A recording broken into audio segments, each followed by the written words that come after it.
The first rule of Fight Club is you do not talk about Fight Club. The second rule of Fight Club is you do not talk about Fight Club. صباح الفل أو مساء الفل عليكم حسب الوقت اللي حضرتك هتسمعوني فيه، وأهلا بيكم في حلقة جديدة من مسرح الأساطير والأفلام.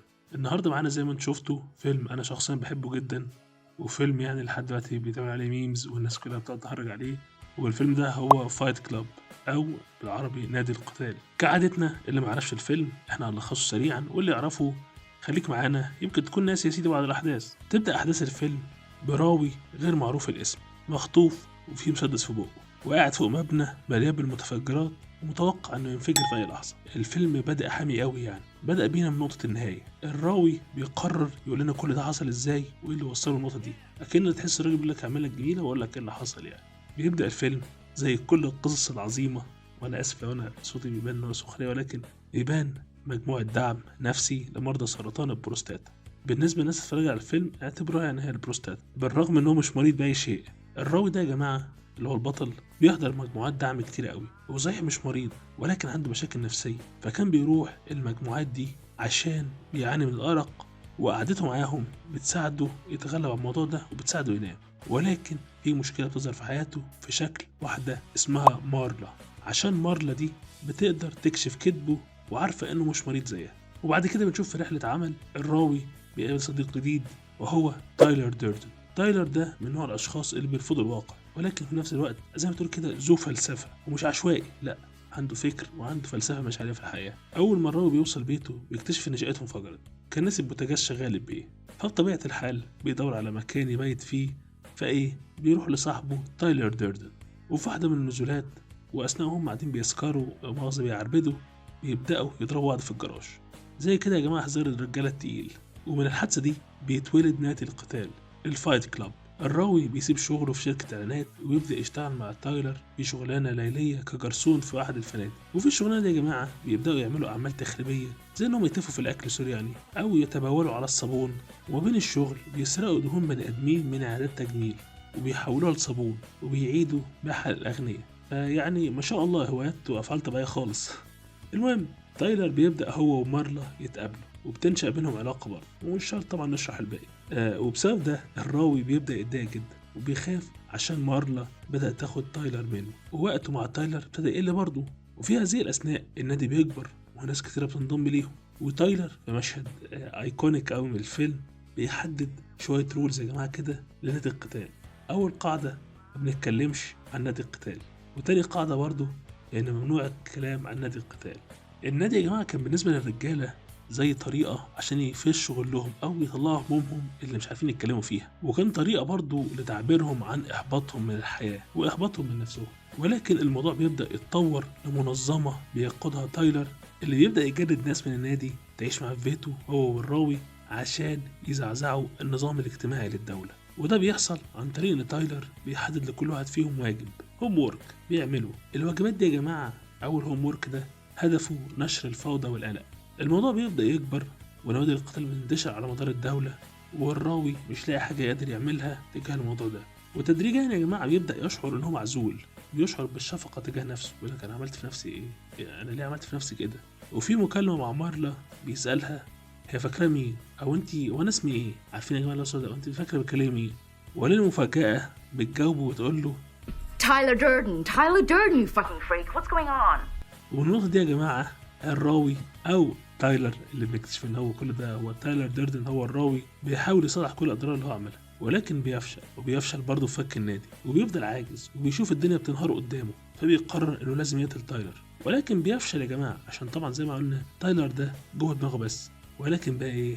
أيوه ولكن بقى هي دي بقى اللي أنا عايز أقولها بقى من أول الحلقة. ولكن بيقرر إنه يقتل نفسه عشان يقضي على وجود تايلر.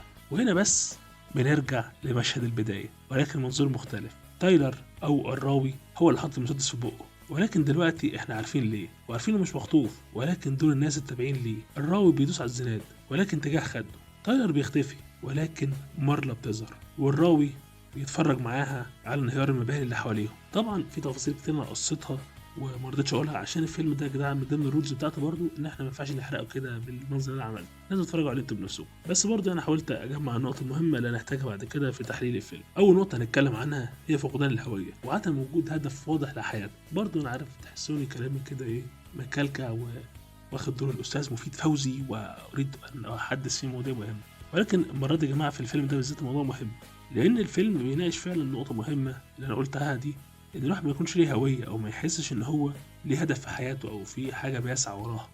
يعني انا مثلا يعني هتتطرق بره الافكار اللي كاتبها. يعني مثلا انا بالنسبه لي البودكاست ده لما بنزله يا جماعه بعمل حلقه، حتى لو ممكن لبعض الناس الموضوع يحسوا الناس حاجه تافهه، ولكن بالنسبه لي لما بلاقي مثلا 100 500 1000 سمعوا حلقه، واتخيل نفترض ان في مثلا نسبه 1%، يعني بنتكلم منهم 5 افراد في اسوأ الحلقات في 5 افراد هيسمعوا، انا بالنسبه لي كده حاسس ان انا عملت حاجه مفيده او ده ليها وجود في الحياه.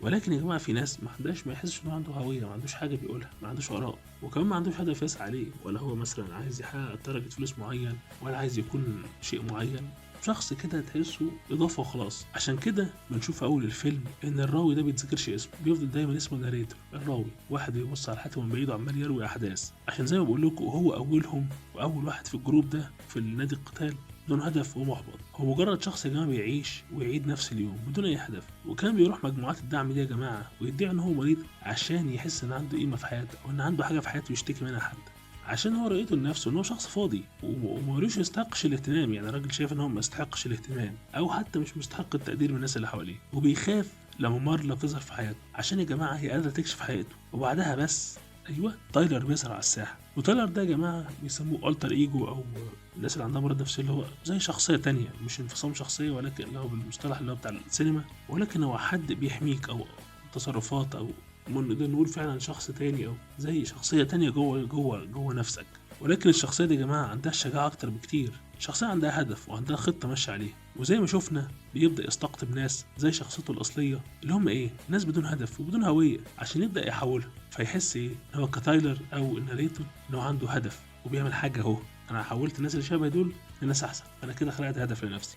وده على فكره احنا بشكل او باخر بنعمله، بس يجي يا جماعه في هيئه ايه؟ هيئه نصيحتك لحد اللي لو فكرت فيها تلاقيها مناسبه على حياتك، مش محتاج تقولها لحد، هي النصيحة مناسبة ليك انت، او انتقاداتك لشخص قريب منك وتكتشف ان الانتقادات دي ليك بس انت خايف تقولها لنفسك، فايه بتقولها للناس. وفي جملة جميلة قوي قوي قوي في الفيلم وهي ايه؟ بيقول لك ان الاعلانات بتخلينا نجري ورا عربيات وهدوم، نشتغل شغلانات مش بنحبها عشان نشتري حاجات مش محتاجينها، وده بقى ايه؟ عشان نبهر ناس ما بيحبوناش.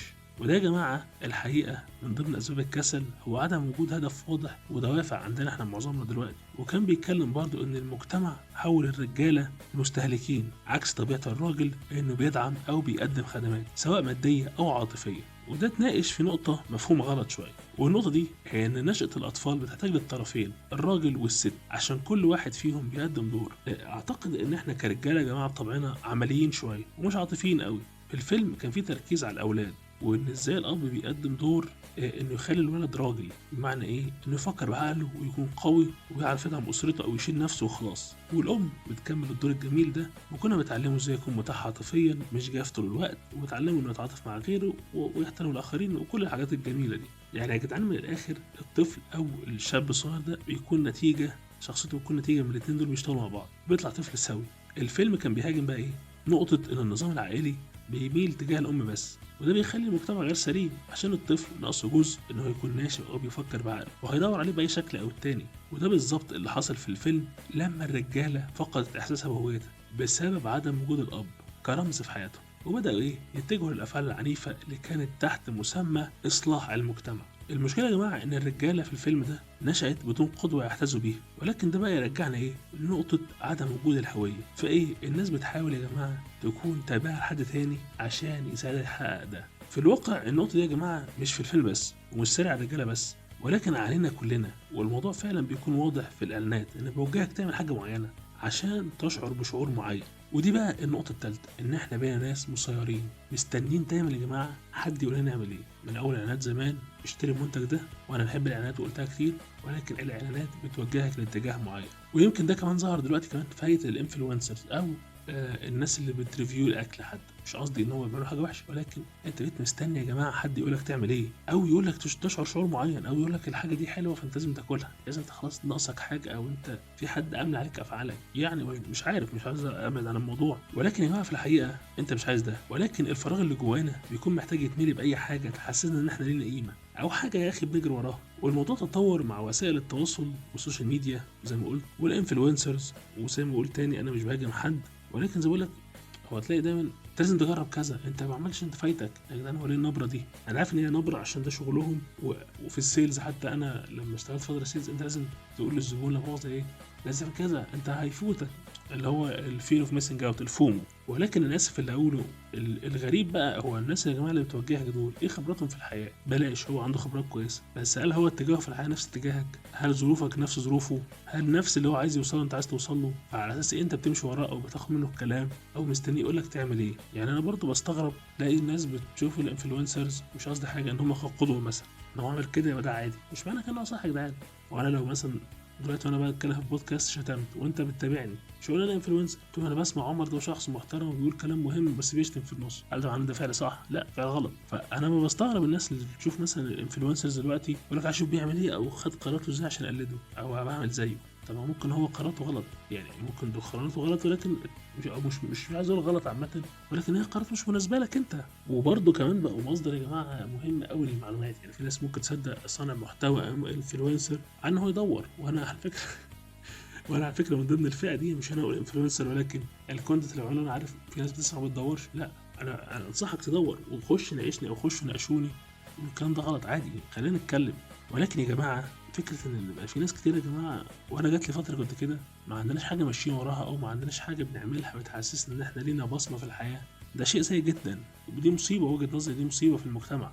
وعن تجربه شخصيه مش هذكر بقى انا كنت بتابع مين انت لو سمعت كلامه انت كده بتعيش طبقا لحياته هو وطبقا لرؤيته هو، فانت كده زي ما حصل في فيلم مبقاش ليك اي هويه او اي شكل، انت خلاص بقيت ماشي طبقا لافكار حد تاني وشخصيه حد تاني، فانت بقيت خلاص مش موجود. والحاجات دي يا جدعان او الخبره حتى اللي هو وصل لها الشخص ده او الشخصيه دي، والفلوس اللي هو عملها ما جاتش من الخطوات اللي هو بيقولك عليها دي، لا هو راجل جرب وانا متاكد وهي جربت وفشلوا واتخنقوا وعيطوا ولحد ما وصلوا، او ربنا كرمه يا سيدي هو طلع لقى عنده فلوس وخد استغلها. فهو بالتجربه، يعني محدش جه كان معاه كتالوج للنجاح او معاه كتالوج للوصول، هي بالتجربه. فمن الاخر يا جماعه عشان ما اطولش، مفيش حل مثالي للحياه، يعني مفيش نصيحه تقدر تمشي بيها على الكل، مفيش نادي قتال، مفيش حد يقول لك تعيش حياتك ازاي. ناس بتدعمك وناس ممكن تطبطب عليك، ولكن الدور عليك انت في الحياه ان انت تعمل كده. انا عارف ان انا طولت زياده شويه المره دي، مش عارف برضه هطلع قد ايه بعد المونتاج، ولكن بس اتمنى تكون الحلقه عجبتكم. ودايما بقول لكم ابعتوا لي كومنتس قولوا نتكلم في ايه